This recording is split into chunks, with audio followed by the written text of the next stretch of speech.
সকালবেলায় ঘুম থেকে চোখটা খোলা মাত্রই শুরু হয়ে যায় ব্যস্ততা। প্রত্যেক দিন যে খুব সকালে উঠতে পারি তাও না, কারণ মাঝে মধ্যেই রাত জাগা হয়ে যায়। যেদিন যেমন ঘুম হয়, যখন ঘুম হয়, পরের দিনটাও ঠিক সেই অনুযায়ী শুরু হয়। আর প্রত্যেক দিনই প্রায় সকালবেলার দিকটা বলতে পারো আমার মেজাজটা খিচড়েই থাকে। যত বেলা বাড়ে ধীরে ধীরে কাজ গোটাতে পারি তত শান্তি পাই। তোমরা অনেকেই রিলেট করতে পারবে। তো যাই হোক, সকালে তাড়াতাড়ি করে আমি একটু দই চিড়ে কলা একটু গুড় দিয়ে মাখিয়ে খেয়ে নিয়েছি। বর তো সেই কোন সকালে চলে গেছে। কালকে রাতে 2টো রুটি ছিল আর ফ্রিজে একটু ভাজা ছিল, তো ওটাইও গরম করে খেয়ে বেরিয়ে গেছে। আর রানীবুড়ি যখন উঠলো তখন ওদের জন্য ওটস বসালাম। অর্ধেক টাইম তো খেতেই চায় না, জোর করেই খাওয়াতে হয়, তাই বেশি ওটস বানাই না, অল্পই বানাই। ওইটুকুই খাওয়াতে আমার কালঘাম ছুটে যায়। বাইরের ছানাটার কোনো জ্বালা নেই, যখন যা দেব যেমন দেব সুন্দর খেয়ে নেবে। কিন্তু এই যে আমার ঘরেরটা মহারানী, ওনার বড্ড জ্বালা, বড্ড দুষ্টুমি।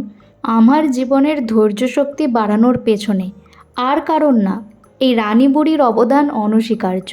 মানে এটা আমাকে স্বীকার করতেই হবে। মানে কী ধ্যাতলামো যে করে, আর আমাকে যে কতটা ধৈর্য ধরে ওর পেছনে বসে থাকতে হয়। আমিও ছাড়ি না, তুই যতক্ষণ না খাবি আমি ততক্ষণ তোর পেছনে পড়ে থাকবো, তাতে আমার সারা দিন চলে যাবে।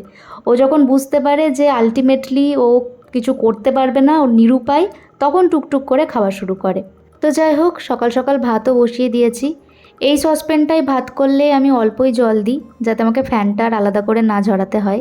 সকালের দিকে যতই ব্যস্ত থাকি না কেন, চেষ্টা করি অন্তত একবার বইপত্র নিয়ে বসার।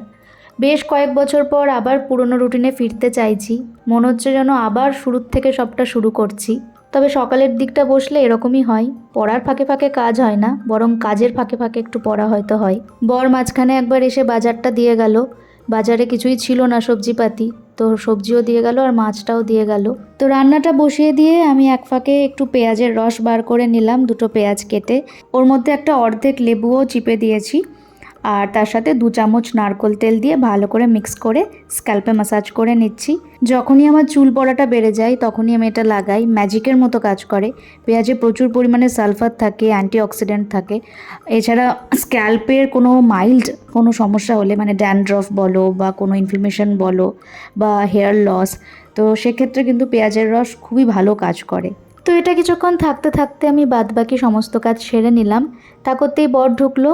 লাঞ্চে আজকে ছিল একদম সিম্পল মেনু, পাঁপড় শাকা আর আলু ঝিঙে পোস্ত করেছিলাম, আর আলু বেগুন দিয়ে বাটা মাছের একদম হালকা পাতলা ঝোল।